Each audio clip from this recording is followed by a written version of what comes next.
des tâches accidentelles ou des tâches voulues comme en pliant le papier.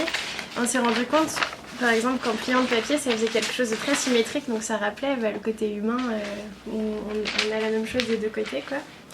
Et à partir de ces tâches, de ce papier abîmé, Constance a eu l'idée de venir détourer des parties de ces tâches pour les placer sur un corps, une silhouette. On a commencé à dessiner, voilà. Donc.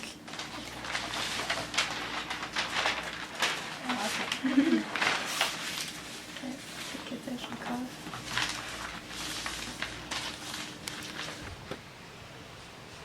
Il y avait un problème aussi avec notre costume, c'est qu'on voulait pas que ça fasse peur aux gens. On voulait quand même que le personnage soit sympa. C'est mignon, rigolo, mais que ce soit pas trop effrayant, massif. Rayure, c'est un de nos délires. Et je crois que ça lui va bien à ce personnage. Nous, vraiment pour Aurillac, on a envie de donner vie à ce personnage. C'est ça, hein. De plusieurs manières, voir comment il peut vibrer. Ah, ce personnage, on ne sait absolument pas ce qu'il va raconter, ce personnage. Absolument pas, voilà. On sait pas. Et puis, on l'appelle Rayure. Oui, voilà, elle s'appelle Rayure. Et on a, il y aurait un deuxième personnage qui serait avec lui, qui serait un peu plus terre à terre. On sait pas trop, il sera déguisé on sait pas. En accompagnateur de Rayure, voilà, bien sûr. Donc en fait, voilà. Et donc, ça là, voilà. ça fait carrément samouraï, je sais pas quoi, mais ça fait vraiment attention, je suis là, quoi. Du coup, on a essayé d'adoucir les formes. Et donc, on est parti là-dessus pour l'instant. Ça, c'est notre dessin de travail. Hop. Donc, ça, c'est de face et ça, c'est de profil. Le costume, en fait, il y a des moments intéressants dans la fabrication et il y a des moments moins intéressants. Là, on en a une phase pas très intéressante parce qu'on coupe des kilomètres de tulle. Comme on en est à 60 mètres de tulle à peu près, mais normalement, ça ira jusqu'à 92 mètres pour un costume.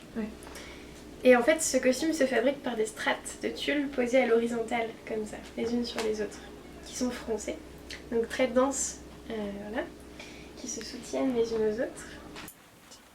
Genre, on les met là, comme ça.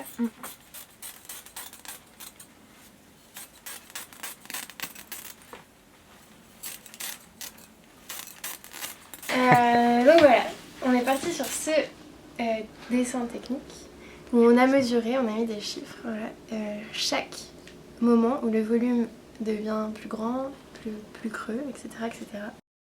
Pourquoi le tulle ? Ça marche très très bien, je suis vraiment pressée que tu vois, en fait c'est grâce à l'expérience de ce costume.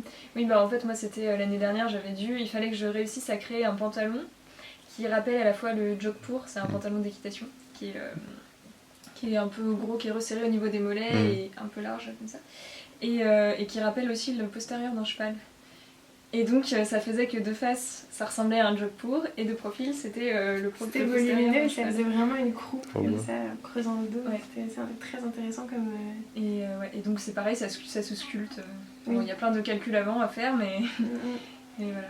Oui, ce qui nous a beaucoup plu aussi, c'est que c'était pour une danseuse et du coup elle l'a enfilé un peu, elle a commencé à bouger avec.